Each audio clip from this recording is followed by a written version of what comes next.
धन्यवाद उद्घोषक जी, यस सभा का अध्यक्ष महोदय, प्रमुख अतिथि जीव तथा शिक्षक वर्ग, अभिभावक वर्ग लगायत यहाँ उपस्थित संपूर्ण साथीहरू, म सर्वप्रथम सबैलाई नमस्कार र सलाम गर्न चाहन्छु। नमस्कार, अस्सलामु अलैकुम। अब म आफ्नो विषयतिर जान अनुमति चाहन्छु। मेरो विषय रहेको छ इस्लामको परिचय। मेरा प्रिय दर्शकहरू, आज म इस्लामको परिचयको बारेमा केही शब्दहरू भन्न चाहन्छु। त्यसैले सबैभन्दा पहिले म सर्वशक्तिमान अल्लाहको प्रशंसा गर्न चाहन्छु, जसले मलाई यो अवसर प्रदान गर्नुभयो।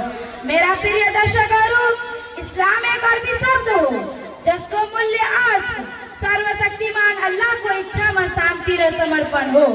इस्लाम कुनै नयाँ धर्म होइन, तर नूह इब्राहिम अलैहिस्सलाम, मुसा अलैहिस्सलाम र ईसा अलैहिस्सलाम तिनीहरूमाथि शान्ति रहोस् जस्ता पहिलेका नबीहरूले प्रचार गरेका समान सन्देश थिए। तर मानव जातिको लागि परमेश्वरको अन्तिम सन्देश र अन्तिम मोहम्मद मुस्तफा सल्लल्लाहु अलैहि वसल्लम लाई अग्ला नबीको हराएको शिक्षाको पुनरुत्थानको रूपमा प्रकट गरिएको थियो।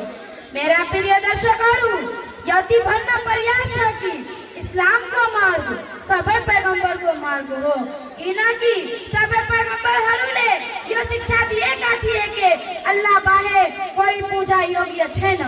उहाँ एक्लै हुनुहुन्छ, उहाँसँग साझेदार जोडेर उहाँको एकतामा सम्झौता गर्नु हुँदैन।